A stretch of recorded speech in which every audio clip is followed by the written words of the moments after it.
If you sons of bitches haven't heard about Anchor by now, let me clue you in. It is the absolute easiest way to record a podcast, and you can do it right from the palm of your hand. Unless you're using like a cell phone from like the mid 90s, in which case just get a new fucking phone, dude. I mean, it's time to upgrade, right? It has all of the tools that will allow you to record and edit your podcast right from your phone or computer. When hosting on Anchor, you can distribute your podcast on listening platforms like Spotify, Apple Podcast, Google Cast, and more. It's everything you need to make a podcast in one place, and best of all, it's totally fucking free. Download the Anchor app or go to anchor.fm to get started. Oh, it's your homeboy. I'm your homeboy. In case that wasn't clear, Chad is your homeboy. So you're going to be hollering at me when you holler. Okay, bye. On today's episode of The Secret Society of Stuff, we interview Ross Coulthart, multi-award-winning investigative journalist and author of the best-selling book, In Plain Sight. Without further ado, let's get into it.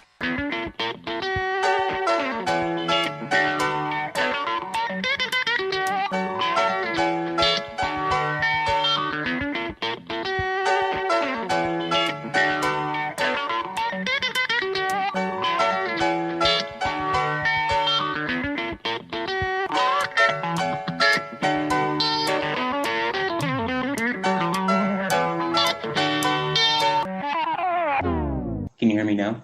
Yeah, you're grand. Can you hear me? Yeah, I can hear you fine. Dude, this is gonna be dope. Have you seen the new documents about sunburn and brain damage and possibly Havana syndrome being related to UAPs? Oh, I thought you were sending me something about your last doctor's appointment or something. I didn't know what that was. I was like, God, man, I'm sorry. I feel so bad for you. Yeah, I'm super stoked. This should be really fun. I've got some interesting insights on Tom. I can't say his name without laughing. I know. All right, I'm sending Ross the link. I told him we were doing pre-show to feel free to come on whenever he wanted. That way he's got a little bit. This is going to be fun. Did you see what I sent you about what Rob 3 said About what's going on in New Mexico with the homeless population and people just slaughtering them on the side of the fucking road and nobody gives a fuck? No. Good morning, gentlemen. How are you? Very good. How are you, sir? Good morning. Very, very well. Is this audio good for you guys? Yeah, it sounds great. How are we? Ross? Yep. All good. Whereabouts are you guys? Austin, Texas here. Oh, great town. Yeah, buddy. And I'm east of Birmingham, Alabama. Oh, okay. Rob lives about 13 miles, is it west of a nuclear power plant? He's had some pretty wild experiences from some of the crafts that have buzzed that area out there. So you've seen them, have you, Rob? Yes, I'm an actual experiencer. So that's what put me into the rabbit hole. Oh, okay. No, because it's funny. I didn't realize until I spoke to Robert Hastings, the author of UFOs and Nukes. I didn't realize how widespread the visits to nuclear sites were, because as far as Bob can tell, every single nuclear missile silo and every single nuclear weapons plant has been visited. Goodness. It's such a strange phenomenon. I was listening to some of your interviews with John Mungle and one that you gave, I forget what the name of the cast was, where you were talking about how varied the phenomenon is. And in my experience, I found that one hypothesis doesn't really explain everything to me. It's not very satisfactory. I agree with you. I think the ETH, as we say, is probably the least likely explanation for the vast majority of the phenomenon. I don't think these are little green men from another planet, frankly. Yeah, I don't either. But, then again, the time hypothesis, I hate to say time travel, it just sounds so woo-woo, that doesn't really explain it for me either. Just considering they supposedly started coming in 1947 or 1945, rather, with the first nuclear tests. But there have been so many accounts of these things throughout history that hypothesis doesn't really account for those things either. I agree with you. It's funny. I've been kind of amused because I'm a journalist. All I do is report what I'm told, basically. Right. And I talk to a large number of people in your defense, national security infrastructure, and a number of them had talked to me about the time travel hypothesis, future human hypothesis. And next thing I know, I'm an advocate for this hypothesis, and I'm essentially being reported as a champion of it. And I don't necessarily agree with it. And, friends of mine who know a lot about quantum physics and the possibilities of time travel, they're very skeptical about it as an explanation. But a lot of people mistake journalistic reporting of what I'm told for me espousing a particular viewpoint, and that's not the case at all. Right. And I'm not a journalist. I have no journalistic, credibility whatsoever. But I've found that even theories like the IDH, the interdimensional hypothesis, and then there's the occult hypothesis, all of these things, it seems like wherever you focus your attention, you're going to find evidence that supports that theory. And that's what really interests me about the whole thing, is the subjectivity of it. Yeah, and look, frankly, I actually think the interdimensional hypothesis is probably the most plausible. Yeah. It fits best with the facts. But I mean, I wouldn't put it out of the realm of possibility that we have been visited by an extraterrestrial and off-planet civilization or intelligence. So I wouldn't discount that at all. But I'm quite struck by the fact that many of the people that I talk to suggest that the phenomenon has been here for time immemorial, that it's been around us and it's been part of our society without us realizing it for thousands of years, if not millions of years. Could it be terrestrial? Well, in the sense that it resides on this planet, yes. So what about its clandestine operations? Well, you might say clandestine, but if it's an interdimensional life force, then maybe it's sharing this planet with us in another dimension. I don't know. I mean, I think one of the things about quantum physics, which I regularly try to understand, but generally fall face first into the book that I'm reading, but I've got good mates who are scientists who try and explain it to me. And, they say that a lot of what we would call magic and a lot of what we would call the phenomenon may in fact just be interdimensional manifestations of other life forms. And one of the things I think we're realizing as science becomes clearer or less opaque is frankly that a lot of the things that we had as sort of Newtonian certainties, the old ideas that science had basically explained everything and that we now know everything for sure. I think the more we learn, the less we realize we know. That's right. I think empiricism is just about dead. I mean, the things that we can, touch, smell, see, feel, and hear, we're getting to these areas in reality that we simply can't experience in those ways. So we built these prosthetics to help us, understand them.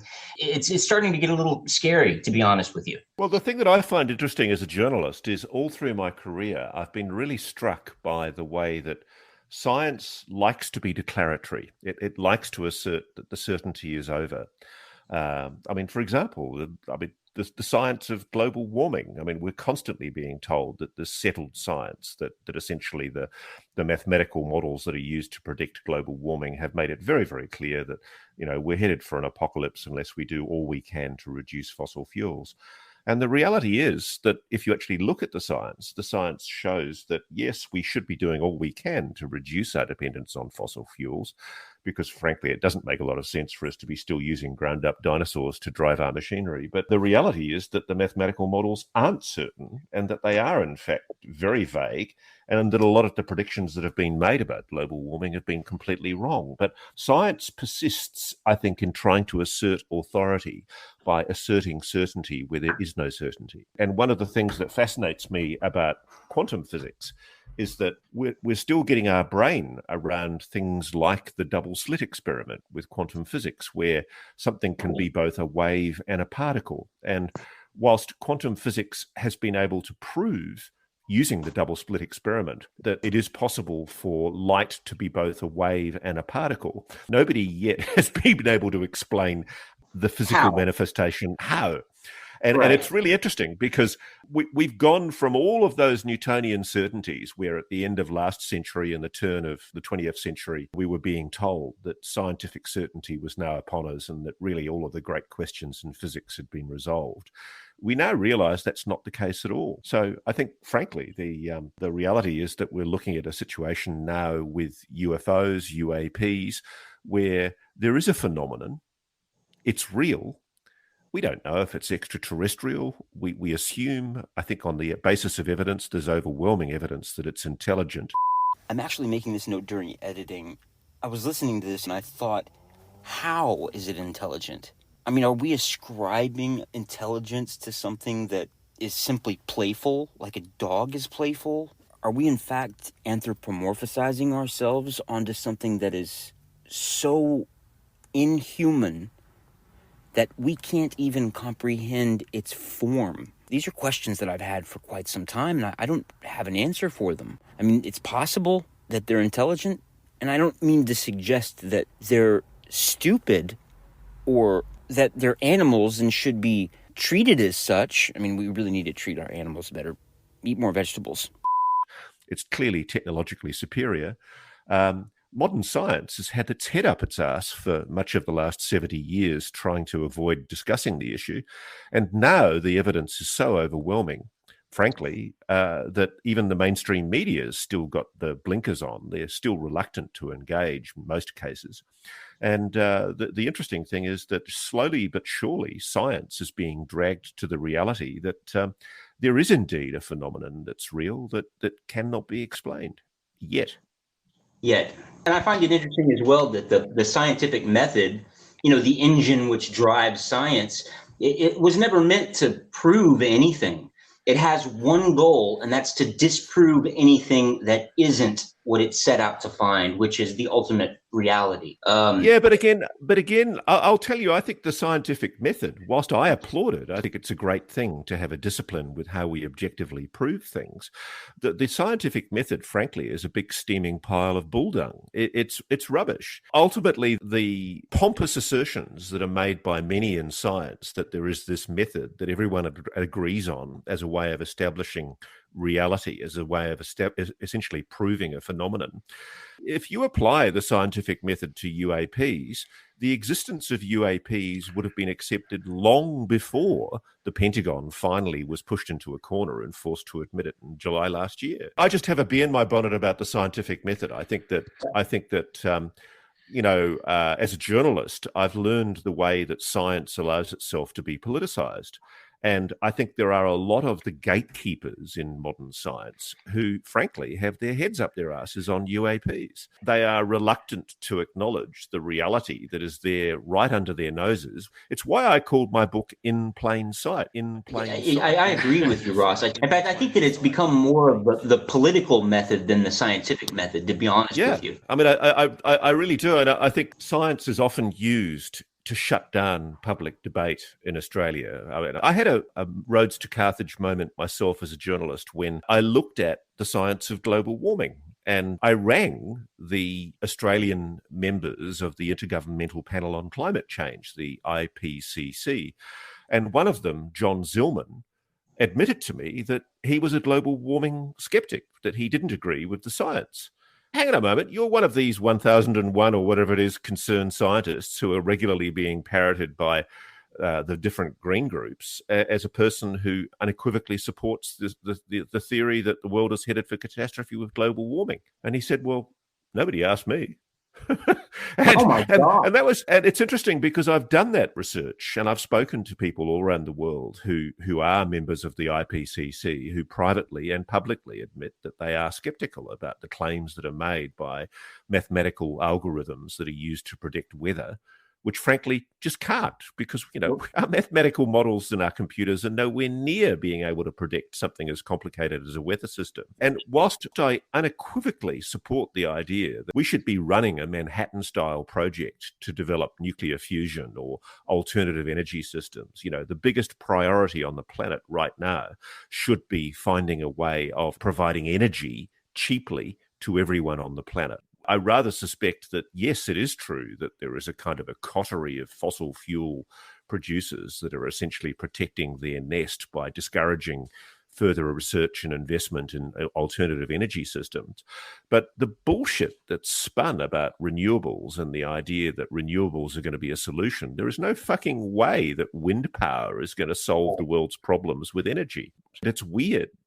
Right. And I find the truculent resistance of some who use science to essentially catastrophize the planet and suggest that the roof is falling in because we're killing our planet because we use fossil fuels. I mean, frankly, I agree with that. I think we should get off fossil fuels. Absolutely. Right.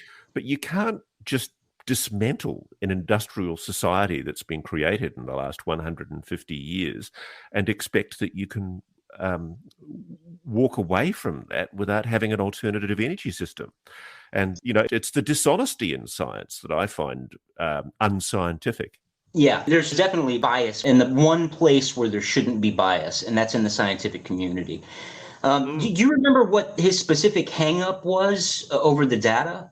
You're talking about the guy that I spoke to, Zillman? Yeah. Basically, he had an issue with the fact that the mathematical algorithms that were being used on supercomputers to predict weather system outcomes weren't accurate. And, he was the head of the Bureau of Meteorology in Australia at the time, Dr. John Zillman. And so he was basically telling me, yeah, I'm a member of the IPCC, but I can tell you the mathematical modeling that I'm seeing is not matching what we're seeing. It's over predicting. It's over catastrophizing what's happening to the environment. And he said there are clearly variables that we're not factoring into the mathematical models that are lessening the effect of the warming. He argued that, yes, we do. Of course, we have to look for alternatives to fossil fuels. And, he was endorsing very much the idea that, society should be moving away from things that pollute our environment. Of course we should. That's a given. That's why this phenomenon is so fascinating, because if we could somehow employ the technology that we're clearly seeing happening around us, being able to control gravity isn't just like the perfect weapon. It's the perfect thing. Right now, the only thing that makes gravity, as far as we know, is mass. You just need a bunch of stuff, and it's a property of mass. We observe gravity, we see what it does, but we really don't know what it is. We can throw some equations together and say, well, it works like this, but we really don't know what's behind it. But if you can make a machine that on demand makes gravity, all the stuff we write fiction about stops becoming science fiction that afternoon. Force fields become a reality. You can shift time. You could make impenetrable fields. You can have propulsion that is mind-boggling. Everything becomes possible. It's the most important thing, and here is an operating machine sitting in front of us that makes gravity. And we really want to be able to make one of those things. It would be the ultimate weapon. Not just the ultimate weapon, but it would really be the ultimate thing. It would catapult mankind forward. And what really sucks is the military is in control of this. I agree with you. Look, fundamentally, this is the most important thing. The Pentagon's admission that this phenomenon is real, after years of equivocation and telling us that it's swamp gas or weather balloons and telling us that 90% of these cases can be plausibly explained with a prosaic explanation. The fact that they've now done a double backflip with pipe and acknowledged that what we're looking at is something that we cannot explain, that it's a technology. Documents released yesterday in an FOI, a Freedom of Information application, I think the US edition of the London Sun published it just in the last 2 days. They show that internally, the Pentagon is referring to these craft as vehicles. Good something Lord. intelligently operating vehicles using technologies, and this is the kicker, they are technologies that are clearly deriving energy in a way that we do not yet comprehend. God Because damn. the energy that would be required to do things like what we know, what the Tic Tac has been observed doing. There's one example, I think the Scientific Coalition for the Study of UAPs, SCUAP, they did a bit of research just looking at the one example of the Tic Tac that was seen hovering at 80,000 feet, and in the blink of an eye, in 0.78 of a second or less, Kevin Day recorded it on the phased array radar system on the USS Princeton going to the surface of the ocean. Now, the SCUAP scientists analyzed the energy that would be required to do that. And they said that it would exceed the consumption of the entire United States from every single nuclear power plant in the United States for 1 year. Just that one maneuver. The implications. And so this is the thing that is fascinating to me, is that right under our noses, There is a technology being deployed that is using energy in a way that we do not yet understand.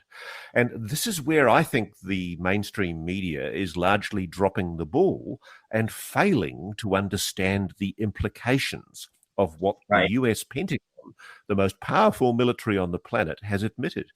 It is fundamentally admitted that there is a technology operating on this planet that is beyond human comprehension, and it involves the deployment and the use of energy systems that are clearly extracting energy, possibly from the vacuum, and the implications of that are extraordinary.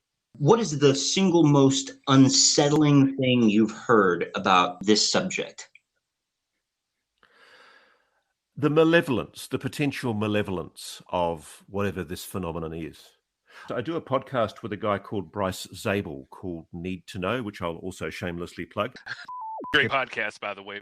But one of the last episodes we did, we talked about the evidence suggesting that, contrary to the happy, clappy, benevolent notion that all UAPs are well-intentioned and kind, which is, I guess you could say, the Dr. Stephen Greer argument that whatever this is, it's no threat to humanity. There is actually evidence to show that people have been hurt by UAPs and that they have engaged offensively, not only with military, but with individual civilians. And I talked last week about a case where a good friend of mine, Damien Knott, who's an Australian experiencer and UAP investigator, he suffered terrible apparent radiation injuries suffered by close-up exposure to a UAP. And it's interesting because I've been told stuff. I did a piece in my documentary about cattle mutilations, which was almost tangential to the issue of UAPs, but I did a first edition of the documentary in, I think it was June, July last year for Channel 7 Australia. And what happened was I got phone calls from all over Australia from veterinary surgeons, like well-qualified, university-educated, postdoctorate veterinary surgeons, some of whom have actually worked at senior levels in government in Australia. And they were telling me consistently that there was a really anomalous phenomenon of mutilations of cattle, and on some occasions, animals like kangaroos. Quite weird surgical incisions into these animals where specific organs had been removed in a way that they would not be able to replicate, even with the most advanced cutting machinery that we now have at our disposal for modern surgery. Bloodless surgery. I think the most dramatic one was a very senior veterinary surgeon who's actually served at a national level on a veterinary body, advising government on issues relating to animal husbandry. He rang me out of the blue and he insisted on anonymity, but he allowed me to read his autopsy reports and look at his photographs. And he was called out to look at a whole lot of dead animals on a farm that had died in really unusual ways. And they'd all had organs and limbs, parts of their lips, ears, tongue removed in ways that he could not explain. And then on the way out of the property, he noticed a dead cow by the front gate. And he said, "Oh, what's the story with that one?" And they said, "Well, it looks like it's just died because there's no external injury. So we didn't tell you about it because we don't think it's related to the UAPs that we saw over the property a few nights ago." Anyway, he did an autopsy on the ground right there and there. And as you know, I've forgotten how many stomachs cows have. I think it's three. And they all sit on top of one another. And apparently, when you do an autopsy on a cow, you have to lift each individual stomach out. It's a huge, messy job. But, the last stomach is right up against the rib cage. And to get to it, you've got to lift out the other stomachs. It's a ghoulish job to do in an autopsy. So he lifts out the first stomach. Nothing there. There's no signs of any contusion, no signs of any surgery. Lifts out the second stomach. Nothing there. And then he gets to the hole where the third stomach should be. I've seen the autopsy report. There's nothing there. Whatever it was had removed the third stomach of this animal without leaving a drop of blood. And it had essentially surgically removed the third stomach of this cow in a way that he said was just anatomically impossible. Like he was the one who breached the stomach lining of this animal with his scalpel to do the autopsy. There was no discernible invasive injury that could explain how something as large as a cow's stomach could have been removed. This is a creditable scientist that has advised the Australian government on issues related to animal husbandry. And he said to me, Ross, I'm as perplexed by this phenomenon as you are, but he said, it's real. And he says, I'm going to put you on to a whole series of other scientists who've had the same experience. And these scientists have been very careful with me. You know, they've all insisted on anonymity because they're worried about the ridicule and the stigma that's attached to the phenomenon. But whatever it is, it's killing animals. And as we discussed on the podcast, the Need to Know podcast last weekend, there is actually evidence to show that people have been killed. There's an incident in England where a man was found on top of a coal slag heap. And if the killer had walked up the side of the coal slag heap, you would see footsteps. And the report, the coronial report investigating this death, shows that there were no discernible footprints. But this poor man's mutilated body that clearly showed signs of the most appalling torture and exsanguination and removal of certain organs, he'd been mutilated by something that had dropped him in a crowded city on the top of a coal slag pile. Then you've got things like the Colares incidents in Brazil, where numerous Brazilian villages described being hit with beams of light and suffering terrible burns. And in some cases, some people were actually killed. We were just reading an article about this physician who had been commissioned to write a report on the physiological effects of close encounters of the third and fourth kind.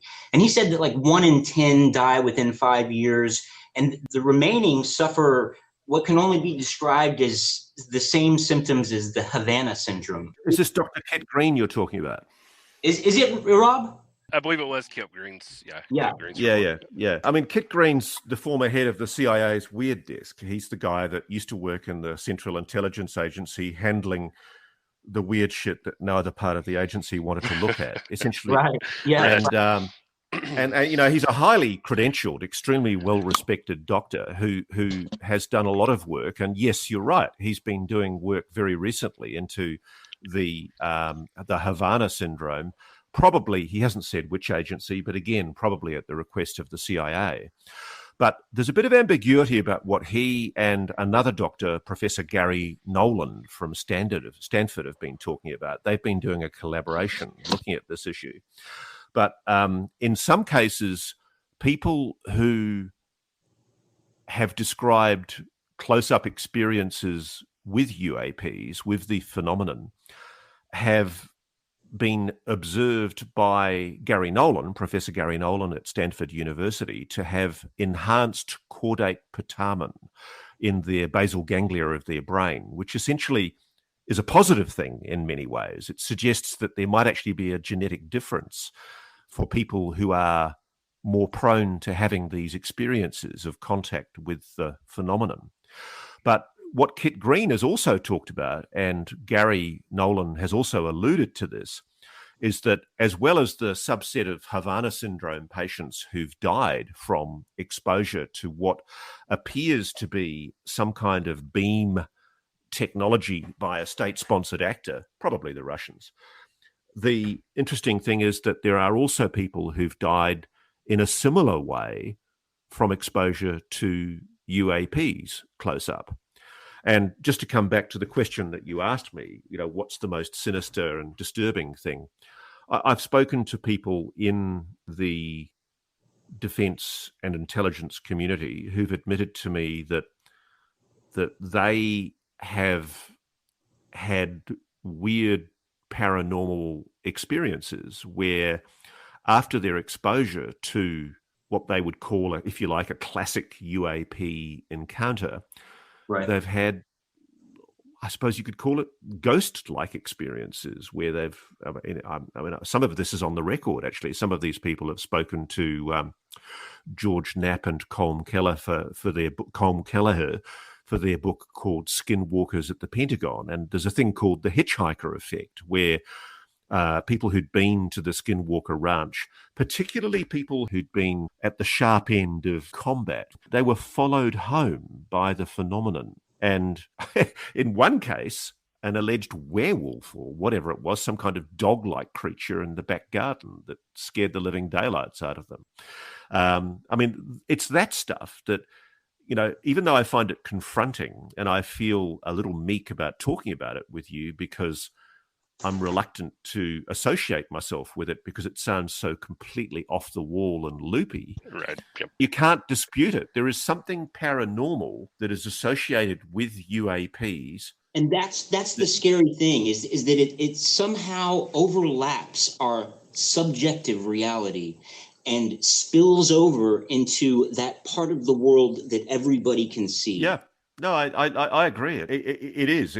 I mean, I've spoken to people in Australia who have been involved in UAP encounters at or adjacent to very sensitive military bases that we know are linked to the US strategic nuclear deterrence. Such as Pine Gap. Pine Gap, the Exmouth Harold Holt Naval Communications Station.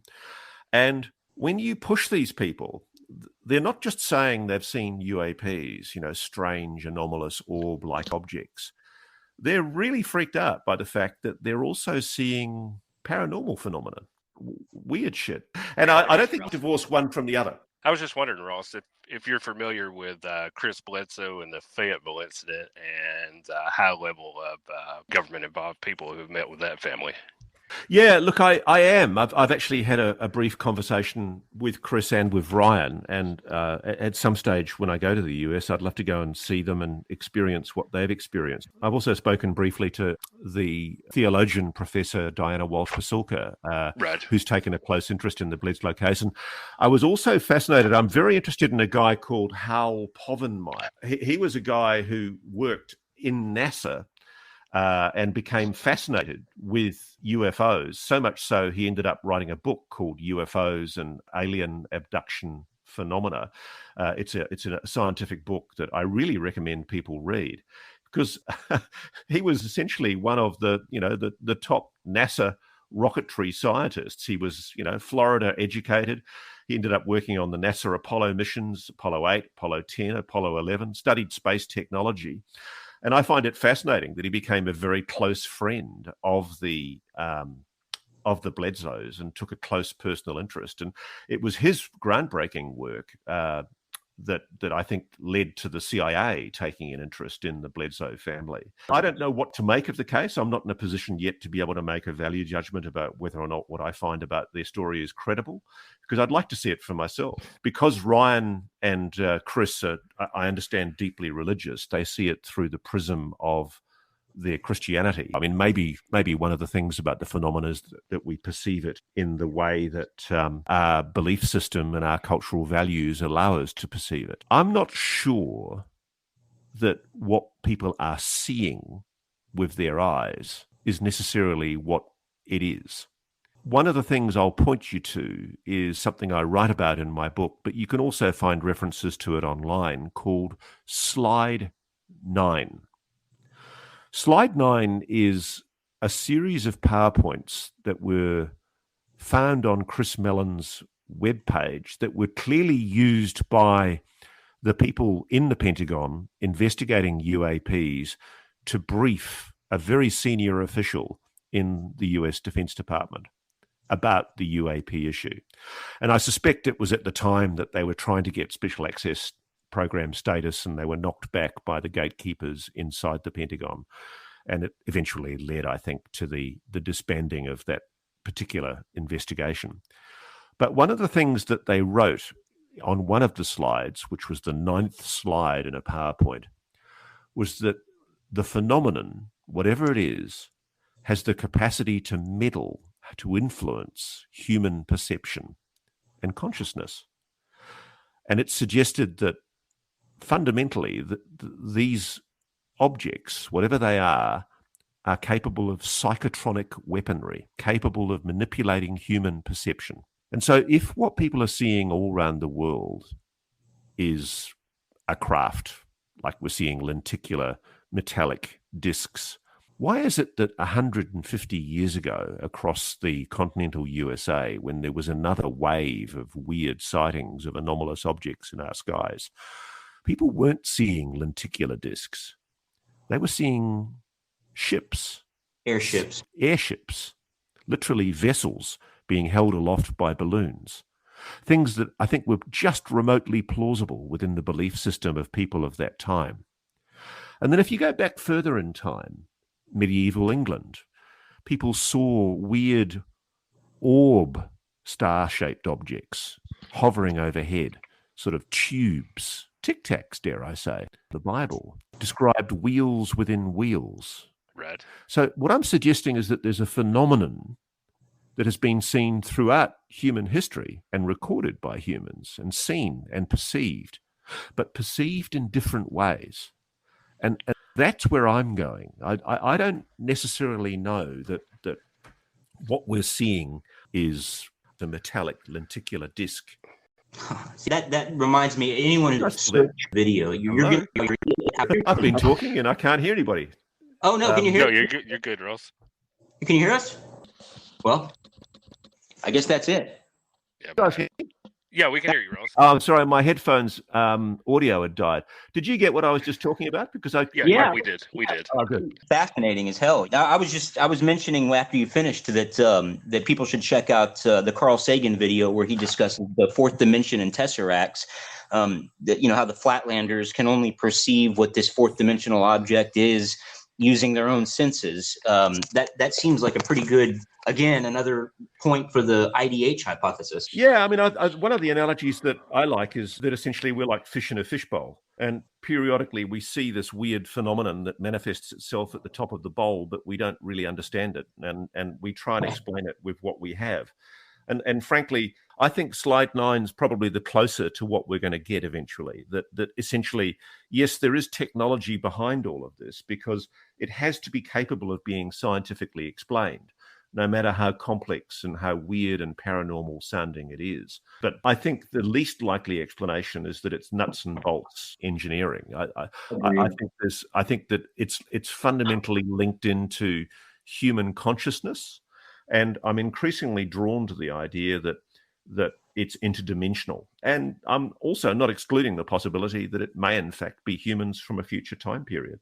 Some of the stories that I've heard, I mean, obviously it's all conjecture, but I mean, some of the things that I've heard about the Roswell crash, for instance, like Gerald Anderson's account of it, his descriptions of this thing were so vivid. One account was from a man who sent a letter to Stanton Friedman.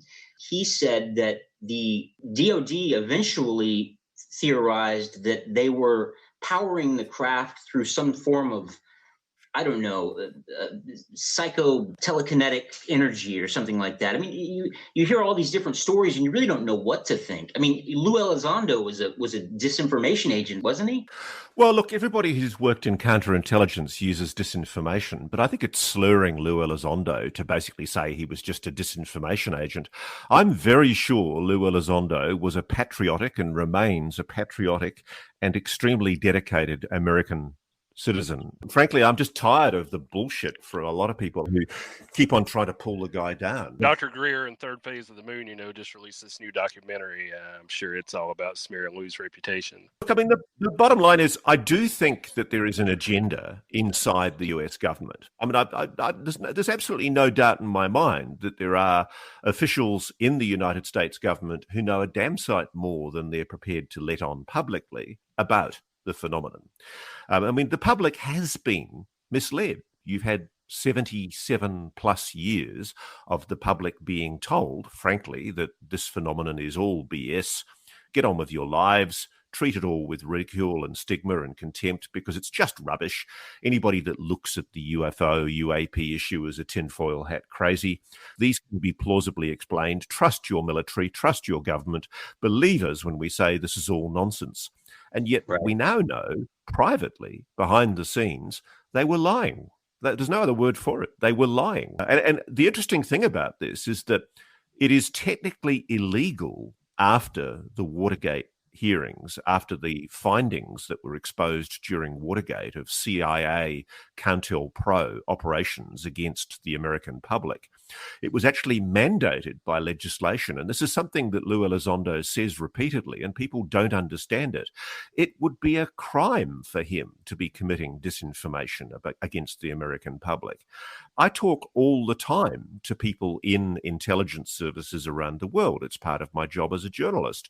And the thing that I found fascinating was when I started investigating the UAP issue and started reaching out, particularly in America, I was expecting people just to go, you know what, this is just rubbish, Ross. You don't know what you're talking about. Why are you writing a book on this? This is rubbish. Instead, what I found was that there were people at quite senior levels, former and serving, operating in intelligence and defense and national security all around the world, who actually said to me, "Oh, Ross, fantastic. A credible journalist is prepared to investigate the phenomenon. This is really good. Let us help you. We're really keen to see this talked about because we're puzzled that people aren't following the clues and looking at what's there under their noses. In plain sight. It's there. Just read the history. Look at what the CIA has published, largely, by the way, as a result of pressure that came from John Podesta when he was the chief of staff for Bill Clinton. You know, they pushed inside the Clinton White House for disclosure of what was known historically. What people don't realize is that the historical documents that have now been released by the NSA, the CIA, the DIA, they show a completely different counterfactual history to that that's been presented to the world over the past 70 plus years. For 70 plus years, we've been told UFOs, UAPs are not a national security issue. They don't pose a flight safety risk, that 97% of them or whatever can be prosaically explained with natural phenomena or, and it's clearly not the case. And we now know that behind the scenes, they've secretly been running programs to investigate the phenomenon. And one of the allegations in my book is that there is indeed a program in existence in the United States, which has been operating secretly now for decades, where the United States is actively trying to back-engineer recovered non-human technology. Our first UFO recoveries were in the late 30s. We made a couple in the beginning of the 40s, and then came Roswell, which the public found out about. We got 2 live aliens. One died shortly thereafter. One lived until 1956. We found out that so far there are 18 different alien species that we know about monitoring Earth. Some are good, some are hostile, most are indifferent. We found out that we are the experiment or product, if you will, of an alien race who we never met. All we know is that the Greys are cybernetic organisms who work here at the behest of their employers, monitoring us through. Abductions occur on a daily basis throughout the United States to at least 10% of the population. The deal was struck that in exchange for advanced technology from the aliens, we would allow them to abduct a very small number of persons, and we would be periodically given a list of those persons abducted. We got something less than the technology we bargained for and found that the abductions exceeded by a million-fold 10% of the population.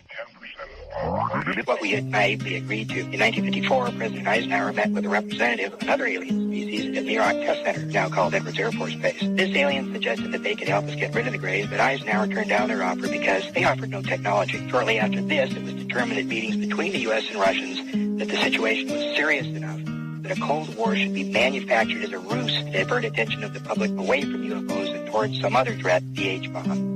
It was also decided to keep the ruse secret from any elected or appointed official within both the U.S. and Russian government. In the late 1950s, NASA was formed to compartmentalize and sanitize information from all space platforms and vehicles. The cover-up and the personnel to run the operation began to get bigger and bigger and required more and more money. We were enforced to inflate the defense budget. Then we got into the drug business, which was still not enough. These are 5-second slides of the 18 different alien species. The guards at one facility are carefully indoctrinated over a period of several months, being shown pictures similar to, but not exactly like the alien. Before these acclimatations were done, we had 2 guards die of a heart attack as these aliens came down the hallway unexpectedly. The object that you're looking at now is the Kecksburg Acorn, brought to Wright Pat in the middle 60s. That film is, though, dead aliens being pulled from the wreckage of their craft that crashed in Atlanta, California in the 50s, supposedly from Tau Ceti. That craft you see over there was over 250 feet in diameter and had to be be buried on the spot. These pictures you're looking at now are the structures on the moon. That's the tower in Sinus Medai. It's over 7 miles tall. And that thing there is what we call the Colossus of Agurum in Mare Crisium. We don't know what it does, but the machine itself is bigger than Brooklyn, New York. Now, I don't make that allegation lightly, and I've been waiting for somebody from the United States government to deny it. And I keep on saying it and saying it and saying it because I have sources on the record who've admitted it. And the interesting thing is nobody's denying it. The US government is evading answering this question.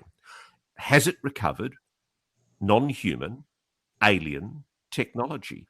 And are we at the moment secretly, you as taxpayers, funding a secret program that is essentially investigating how to back engineer this highly advanced technology? I mean, Ross, we clearly are. We clearly are. There's too many breadcrumbs that show that. I mean, nitinol was discovered in a naval ordnance lab, 4 years after the crash at Roswell? We're constantly discovering new metamaterials, strange metals. I mean, they're being published as if we have this stuff already and we're just trying to figure it out. I mean, technology has, quadrupled every year, 2 years, something like that. I can understand one black swan scientific event happening, but not one every day. That's crazy. That's crazy. I mean, humans are very ingenious. I mean, I think we can be proud of what modern science has achieved in the last 100 to 150 years. But yeah, I mean, the pace of technological change is just incredible. And yeah, I mean, I've spoken to people who said that whilst the Corso book, which talked about seeding different American corporations with technology, was misleadingly written in that it made assertions about things that weren't entirely accurate. I'm told that it is the case that some corporations have been given access to technology and encouraged to find ways of back engineering it. And the problem now, this is the really interesting thing, is that companies that previously thought this was all rubbish, they've now realized that for decades they've been operating at a disadvantage because they weren't in the loop. They weren't being given that same access. Right. And so you've had the US government playing favorites with defense contractors, where they've been allowing favored corporations like Battelle, like Lockheed Martin, to basically be seeded with this technology, I suspect. And now the interesting thing is that there are other corporations that are saying, well, hang on a moment, what about us? Right. You know, where's the righteousness in the government basically playing favorites? And I think this is part of the issue, is that there've been so many lies and so much essentially process corruption that's gone on to facilitate this scientific investigation that ultimately it's now coming to light. And the problem that we have is that the one thing about the scientific method that I do admire is that what drives good science is the sharing of ideas. If it is the case that there is a secret program, and I suspect there is, operating inside the private aerospace and also inside the United States government, that's researching this issue, then part of the reason why, I'm told, it hasn't made huge gains, part of the reason why we're not propelling our craft with free energy or anti-gravity systems, which we know must surely exist because the technology is flying in our skies. Somebody's doing it. The reason why that's not public yet is because we haven't been able to crack it. And I've spoken to scientists who purport to have been part of what they refer to colloquially as the program, and they admit that they were given access to what they described as bits of technology, very, very heavily compartmentalized secret programs where they were trying to back engineer things that they were shown. And the problem with that is that modern science rests on sharing ideas and exchanging information. And frankly, the big lesson of history is that, the one event where we did this in secret was the Manhattan Project during World War II. And, obviously we were frightened about sharing that technology with the Russians and the Chinese and every other nation that had an authoritarian bent. And I think that's part of the reason now. I can kind of understand why what's happening is happening, that essentially if it is the case, and I suspect it is, that the United States government has got access to non-human technology, then I suspect part of the reason why they're not sharing and why they're not publicly admitting it is because they're worried about these authoritarian dictatorships getting access to this technology. Frankly, we are living in possibly the most dangerous period in human history ever right now. I think this is a more dangerous period than even the dark days of the Cuban Missile Crisis, where the atomic doomsday clock is closer to midnight now than at any other time in its history. And so why would you want, if you had access to this technology and you were a Pentagon general or a president or a national security advisor, why would you share this technology in a way that would mean that nut jobs like Vladimir Putin or the North Korean leader or President Xi of China? To your knowledge, Ross, how much of this information do you think the Clintons were privy on between them and Podesta? A large part of what I'm going on is speculative. Okay, I can't be definitive about the Clintons because neither Bill nor Hillary has responded to my requests for an interview. But Bill's made it clear that while he was president, he did ask. And it's really interesting because part of the thing that was a huge revelation for me is watching the way that both Bill and Hillary Clinton's resolve has hardened since Bill was president. Because Bill and John Podesta, who was one of Clinton's senior advisors, very senior official in the White House, they've talked about the fact that they actually openly asked and demanded access to information on UAPs. And Webster Hubbell, who's a very controversial convicted felon figure, but who worked for the White House as a counsel, he has said that he was asked by Bill and actually delegated by Bill to go off and make inquiries. And he says that essentially their attempts to get to the bottom of it were frustrated by a recalcitrant Pentagon and intelligence community who believed that it wasn't the president's right to know this information. What? And I know, it's incredible. You think about this. Your commanders-in-chief have been declined access to this information. And that's how is that even possible? Because Eisenhower was the one who supposed to be... No, I mean, this is not some tinfoil hat conspiracy theory. I mean, one of my sources for this is Dan Sheehan, who's a very well-respected civil rights lawyer, who was retained by the space policy advisors to the White House under President Jimmy Carter in the 1970s. He was retained to essentially help write a report for the president on what the government knows about UAPs. And he tells me this incredible story, and I write about it in my book, where after much truculent resistance by the intelligence community, it was agreed that Dan singularly could go to a secure archive in the Library of Congress, and under heavy guard, he was allowed to review for one day the microfiche of the still unreleased redacted files, the unreleased classified files of Project Blue Book, the information that the Air Force has allegedly still to this day withheld about Project Blue Book, its investigations into UFOs that finished in 1969, 1970. One of the things that Dan describes is that he realized there was no bloody way he was going to be able to read all these files in one day because it was literally a high-speed microfiche machine and probably miles of boxes of microfiche. And so he literally just started putting random bits of microfiche into the microfiche viewer and scrolling through looking for photographs.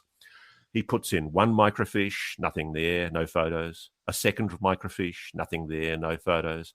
And then I think it was the third microfiche where he told me, and he stopped. And at the moment that he stopped, he realized there was a cover-up. Because there on the photograph were images of American soldiers dressed in 1940s uniforms doing a retrieval of what was clearly a craft, a vehicle, a crashed flying saucer.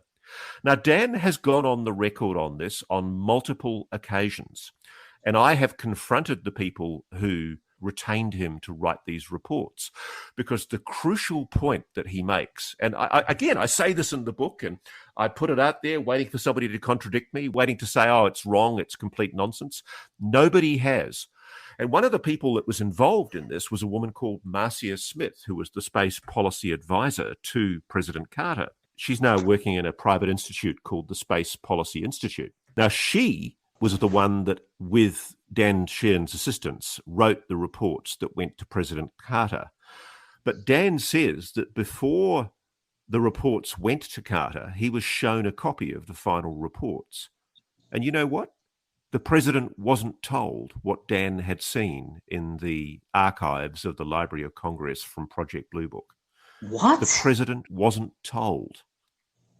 Now, this is a consistent theme, because what Dan says is the reason why these reports were sought through the Library of Congress Research Department was because when Jimmy Carter became president, in the caretaker period between his election in November and the inauguration in January, he was so determined to get to the truth of the matter relating to UAPs, this is of course in the 1970s, that he summons the then director of the CIA, who just so happened to be George Bush Sr., who later on, of course, went on to become the president.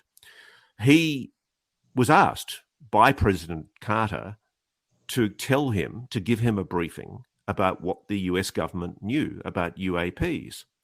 Now, we don't have Carter's word on this. Jimmy Carter won't respond to my requests for an interview, but we do have Dan Sheehan's, who's a counsel, like he's an attorney, a very well-respected civil rights attorney, who frankly would lose his practicing license if he was caught lying or confabulating. Right. Now, he has said this on repeated occasions.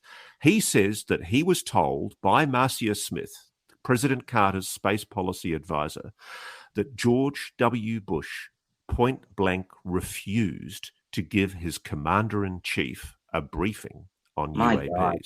Ross, if the implications of what you're saying make this a far scarier phenomenon politically than scientifically, it seems like. Can you imagine the circus of a congressional hearing that would ensue if this information came to light publicly? Well, the interesting thing is, I do think congressional hearings are going to happen. That dude almost said congressional theater. I think we're now at the point where I think it's inevitable that there will be congressional hearings. And the issue is going to be, if people are given an assurance that under oath they are waived from their national security oath and that they can speak in confidence and probably in camera to congressional oversight committees like the Senate Intelligence Committee, the Armed Services Committee, I think it's going to be a momentous period in American history, because it will soon leak from those committees that people have made admissions that contradict the narrative that the American public and the world has been given for the past 70 to 80 years. My God. Ross, wow. And this is all in your book, In Plain Sight. That's correct. Yeah, I mean, I hope you don't mind if I ruthlessly plug my book from time to time, but it's the only way. It's the only way a bloke makes a living these days, frankly. But I'm gratified when anybody either reads my book, and I love engaging with the audience that read my book. I spend a large part of my day responding to emails, and the thing that's most gratifying for me as a journalist, as somebody who's worked in essentially analysis of evidence for the past 30 to 40 years. I approached this as a skeptical journalist that had come from mainstream investigative journalism, working for Australia's equivalent of 60 Minutes and other public affairs television programs. And I fully expected, to be honest with you, that I was going to find that UFOs were a lot of rubbish, that essentially there was a plausible explanation. The explanation that I favoured was that this was US technology being developed in the black, which, by the way, I suspect some of it might be. I still think it's possible that the Tic Tacs were, in fact, US technology. But the thing that interests me is, as I did my analysis and did my research, I met people like Leslie Kane and Ralph Blumenthal, who'd written the New York Times stories, the groundbreaking New York Times stories from 2017. I spoke to fantastic investigative journalists like George Knapp, who'd done a lot of the work on Area 51. And I slowly came to the realization that there is a solid body of evidence right there under our noses, which should convince, on the scientific method, beyond any reasonable doubt, any reasonable person would come to the conclusion that there is a level of evidence that has been reached that more than sufficiently satisfies the civil burden of proof. It's beyond the balance of probabilities. And I suspect we're getting close to a criminal burden of proof on beyond reasonable doubt, that there is a phenomenon, and there are vehicles operating in our atmosphere by life forms that are intelligent, technologically advanced to us, that are doing things we cannot explain. And I rather suspect that we're going to have to be forcing our government. A lot of people talk about disclosure, that one day the president's just going to benignly stand in front of a lectern and admit all. I sincerely hope that's the case, but I think that part of the problem is that too many people in the military, the intelligence services, and most importantly, too many senior executives in a privileged position who've been spoon-fed this stuff in private aerospace, they've benefited for too long by lying and by deceiving and by actually corrupting the oversight process of the Congress and deceiving oversight committees. This is why people like Chris Mellon have got a hard-on to basically expose this, because, Chris was a senior staffer on the Senate Intelligence Committee. He was one of the people who was cleared to know all the secrets inside the US defense community and intelligence community, because that was his role on the Senate Intelligence Committee as a staffer. And back in the 80s, when somebody was operating a technology which has become colloquially known as the Aurora, a craft that was clearly operating using apparent anti-gravitics in the 1980s, it was Chris Mellon who was given the response from inside the Defense Department inside the US that, no, this isn't ours, it's not ours. Now, I think any reasonable person would be led to the view now that if that's what Chris Mellon was told, he was lied to. Because clearly somebody somewhere inside the US defense and intelligence establishment knows a great deal.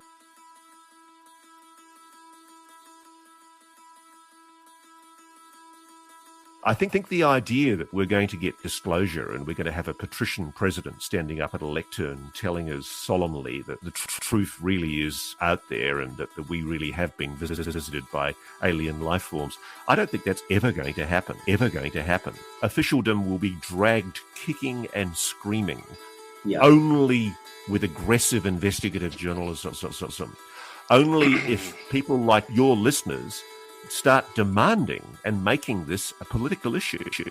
For sure. One of the things in America that astonishes me is that you have a much stronger sense of civics. I think you're still taught civics in schools, and you're taught how to complain.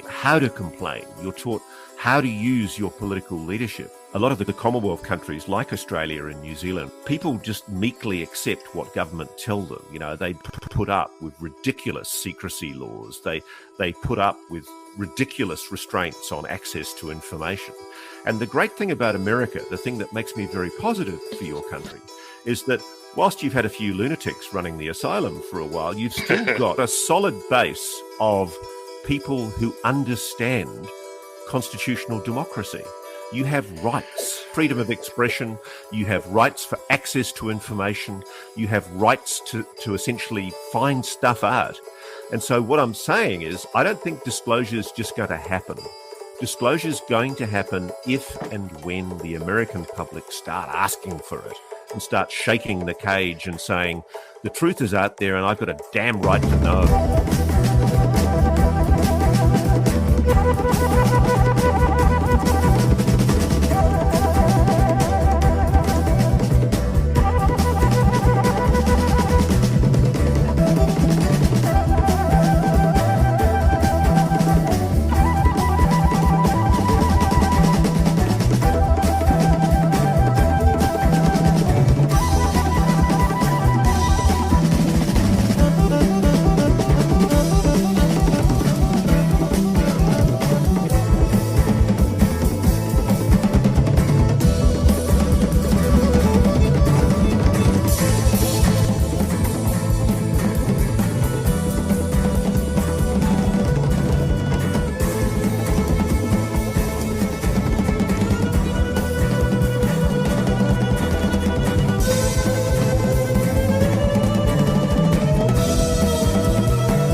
Yeah, that was fucking badass, dude. That went fucking phenomenal. He sounds even more charming talking to him directly.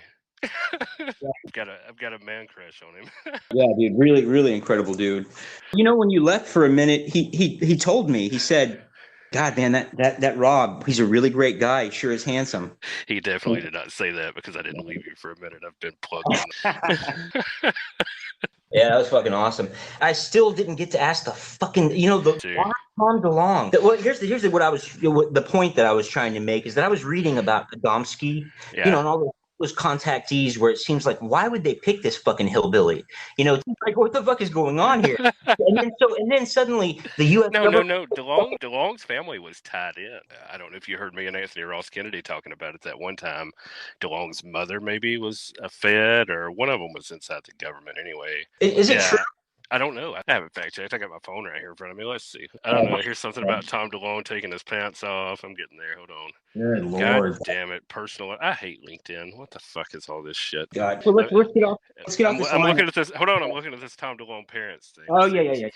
Let's see who his parents were. According to LinkedIn, because, that's the perfect source for all valid fucking information. God, it was like fucking picking. Yeah. Candace DeLonge is a former FBI criminal profiler and the mother of Tom DeLonge. So it's FBI, not CIA. Well, that makes sense, I guess. I said FBI. No, you said CIA, dude. Motherfucker, I didn't go back and listen to the recording. I said FBI. I might have said CIA. I might have said FBI or CIA or something, but I knew she was something. Yeah. This is going to be solid. Well, I want it to be a call to action, man. I would like to. There's a website that you can create petitions for the government. Right. I'd like to put something together and link to it. All right, dude. All right, later, bro. All right, bye.